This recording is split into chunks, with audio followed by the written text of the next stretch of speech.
To get notification of my all videos, please hit subscribe and bell intro button. नमस्कार, आज हम बात करेंगे रानी चेन्नम्मा के बारे में। रानी चेन्नम्मा कर्नाटक के कित्तूर राज्य की रानी थी। कर्नाटक में कक्ति गांव में 1778 को रानी चेन्नम्मा का जन्म हुआ। इनके पिता का नाम धुलप्पा देसाई और मां का नाम पद्मावती था। चेन्नम्मा के पिता एक बड़े सरदार थे। उन्होंने चेन्नम्मा को अलग अलग युद्ध कौशल में पारंगत किया था। चेन्नम्मा घुड़सवारी, तलवारबाजी और तीरंदाजी में विशेष रुचि रखती थी। युद्ध कौशल के साथ उसे रामायण, महाभारत, वसु पुराण आदि कहानियां सुनाकर उस पर उनके पिता ने अच्छे संस्कार किए थे। एक दिन कित्तूर का राजा मल्लासरता टीपू सुल्तान के कैद से छूटकर धुलप्पा देसाई के साथ राजनैतिक बातचीत करने आया था। तभी उसकी और रानी चेन्नम्मा की मुलाकात हो गई। मल्लासरता ने चेन्नम्मा के पिता के सामने उन दोनों के विवाह का प्रस्ताव रखा। चेन्नम्मा के पिता इस बात से राजी हो गए और चेन्नम्मा का राजा मल्लासरता के साथ विवाह संपन्न हुआ। चेन्नम्मा कित्तूर की रानी बन गई। कित्तूर का राजा मल्लासरता जितना गुण संपन्न था उतना दुर्दैवी भी था। वो एक साहसी और अलग अलग कलाओं में रुचि रखने वाला राजा था। उसने बगीचे, रास्ते, तालाब, नहरों की सुविधा और अलग अलग कलाओं को बढ़ावा देकर अपने संस्थान को समृद्ध किया था। इसका दुर्दैव इतना ही था कि उसे हमेशा अपने शत्रुओं के खिलाफ लड़ना पड़ता था। एक दो बार इसे दूसरे राजाओं ने बंदी भी बनाया था। बाजीराव पेशवा ने भी इसे कैद कर अपना बंदी बनाया था। 1809 में मल्लासरता ने 2.25 लाख की फिरौती बाजीराव को दी। इससे खुश होकर बाजीराव ने प्रतापराव ये खिताब मल्लासरता को बहाल किया। सन 1818 में बाजीराव पेशवा और अंग्रेजों के बीच जो युद्ध हुआ, इस युद्ध में कित्तूर के राजा ने अंग्रेजों का पक्ष लिया। इससे खुश होकर अंग्रेजों ने कित्तूर संस्थान स्वतंत्र किया और मल्लासरता के पुत्र को देसाई ऑफ कित्तूर इस पदवी से सम्मानित किया।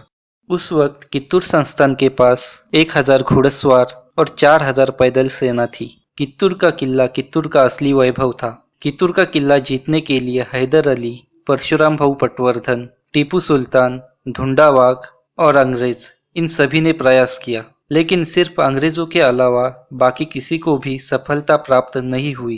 अंग्रेजों ने किला तो जीत लिया, लेकिन उसके बदले में उनको बहुत बड़ी कीमत चुकानी पड़ी। एक शूर भारतीय नारी अपूर्व धैर्य और संघटना चातुर्य के साथ आखिरी दम तक अंग्रेजों के खिलाफ लड़ती रही। मानवीय प्रयास खत्म होकर जब नसीब ने उसका साथ छोड़ा, तब इस तेजस्वी अबला ने हार मान ली। अंग्रेजों के खिलाफ रानी चेन्नम्मा ने जो संग्राम किया, उसी संग्राम की यह हकीकत है। तो चलिए बढ़ते हैं इस संग्राम के पार्श्वभूमि की तरफ। कित्तूर का राजा मल्लासरता को 2 रानियां थी। बड़ी रानी का नाम रुद्रम्मा और छोटी रानी का नाम चेन्नम्मा था। टीपू सुल्तान ने राजा मल्लासरता को बंदी बनाकर कैद में रखा था। तब रानी रुद्रम्मा ने मराठों की मदद ली और राजा को टीपू की कैद से आजाद किया। रुद्रम्मा को एक बेटा था, उसका नाम था रुद्रसार्जा। रानी चेन्नम्मा को भी एक पुत्र था, लेकिन बचपन में ही उसका निधन हुआ था। राजा मल्लासरता का 1816 में निधन हुआ और रानी रुद्रम्मा का बेटा कित्तूर की गद्दी पर आ गया। अंग्रेजों ने पेशवाई खत्म की। उसमें रुद्रसार्जा ने अंग्रेजों की मदद की। अंग्रेजों ने इस बात पर खुश होकर कित्तूर स्वतंत्र संस्थान घोषित किया, लेकिन अंग्रेजों ने कित्तूर के साथ एक करार किया। ये करार मनरो एग्रीमेंट के नाम से जाना जाता है। इस करार के तहत कित्तूर को हर साल 2.25 लाख की फिरौती अंग्रेजों को देनी थी। शुरुआत में राजा रुद्रसार्जा हर साल ये फिरौती अंग्रेजों को देता था, लेकिन बाद में उसने फिरौती देना बंद किया। इस वजह से अंग्रेज कित्तूर का द्वेष करने लगे। राजा रुद्रसार्जा को कोई पुत्र नहीं था। 10 सितंबर 1824 को उसने एक संतान दत्तक ली, लेकिन उसके अगले ही दिन राजा की मृत्यु हो गई। अंग्रेजों को जब ये बात पता चली तो उनका कारस्थानी मन जागरूक हो गया। रुद्रसार्जा ने दत्तक पुत्र के बारे में अंग्रेजों को सूचित नहीं किया था। ये कारण आगे लाकर अंग्रेजों ने उसके दत्तक पुत्र को मंजूरी नहीं दी। अंग्रेजों के इस निर्णय से कित्तूर की प्रजा क्रोधित हो गई।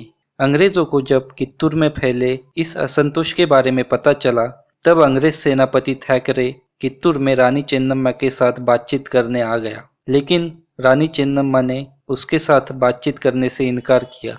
उस वक्त कित्तूर किले में 15 लाख का खजाना मौजूद था और अंग्रेजों की उसी पर नजर थी। 14 सितंबर को थैकरे ने रानी चेन्नम्मा को प्रस्ताव भेजा, जिसमें कित्तूर पर अंग्रेज सरकार के हुकूमत के आदेश थे। चेन्नम्मा ने वो प्रस्ताव ठुकरा दिया। प्रस्ताव ठुकराते ही थैकरे ने कैप्टन ब्लैक को कितूर किले पर हमला करने के आदेश दिए। रानी चेन्नम्मा को आत्मसमर्पण के लिए 1 घंटे की मोहलत दी गई। वो खत्म होते ही कितूर किले को चारों बाजू से सैनिकों ने घेर लिया। कैप्टन ब्लैक ने सबसे पहले किले के मुख्य द्वार पर तोपगोलों का मारा किया और वो तोड़ दिया। रानी चेन्नम्मा के सेना का नेतृत्व गुरु सिद्धप्पा कर रहा था। रानी चेन्नम्मा खुद किले के तट पर खड़ी रहकर अपने सैनिकों को प्रोत्साहन दे रही थी। द्वार टूटने से अंग्रेजों की सेना किले के अंदर आ गई, लेकिन रानी चेन्नम्मा की सेना भी चौकन्नी थी। उन्होंने भी अपने पूरे ताकत के साथ अंग्रेजों की सेना पर हमला किया। चेन्नम्मा का सेनापति गुरु सिद्धप्पा ने पहली ही मुठभेड़ में अंग्रेज सेनापति कैप्टन ब्लैक और डिघडन को पछाड़ दिया। लेफ्टिनेंट सिवेल जख्मी हो गया। 2-4 सेनापति मारे जाने के बाद अंग्रेज डर गए और किले से बाहर भागने लगे। भाग रहे अंग्रेजों पर किले के तट पर से बंदूक की गोलियां बरसने लगी।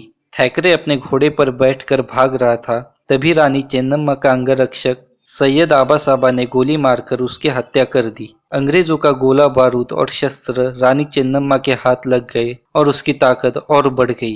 अंग्रेज सेनापति स्टीवनसन्स और एलियट इन दोनों को कैद कर रानी चेन्नम्मा के सामने लाया गया, लेकिन रानी ने उनको सम्मान के साथ कैद में रखा। कित्तूर जैसे छोटे संस्थान से हार मिलने के कारण अंग्रेज क्रोधित हो गए। उन्होंने मुंबई, चेन्नई, बेलगाम, मैसूर इन जगहों की फौज इकट्ठा कर 20 नवंबर 1824 को कित्तूर पर आक्रमण किया। अंग्रेजों की फौज की तुलना में रानी चेन्नम्मा की फौज बहुत कम थी। 30 नवंबर 1824 को अंग्रेजों ने 200 तोप किले के सामने लाकर खड़े किए। उसके अगले दिन अंग्रेजों ने किले पर तोप गोले दागने शुरू किए। सबसे आगे तोपखाना, उसके पीछे अरब और उसके पीछे मैसूरी घुड़सवार। ऐसी व्यूह रचना अंग्रेजों ने की थी।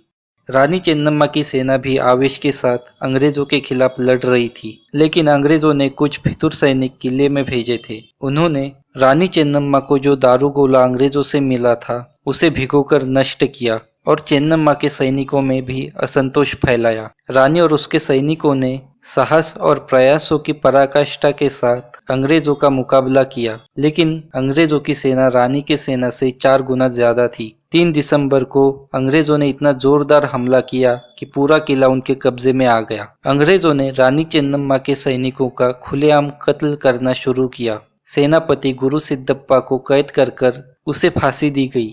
रानी चेन्नम्मा को बंदी बनाकर उसे बेलहोंगल किले में नजर कैदी बनाकर रखा। इस किले से रानी चेन्नम्मा ने 2 बार भागने का प्रयास किया, लेकिन वो असफल रहा। 2 फरवरी 1829 को उनका निधन हुआ। कलमठ में इनकी समाधि है। पुणे बेंगलुरु राष्ट्रीय राजमार्ग पर बेलगाम के पास कित्तूर का राजमहल तथा अन्य इमारतें इस वीरांगना के गौरवशाली अतीत की याद दिलाते हैं।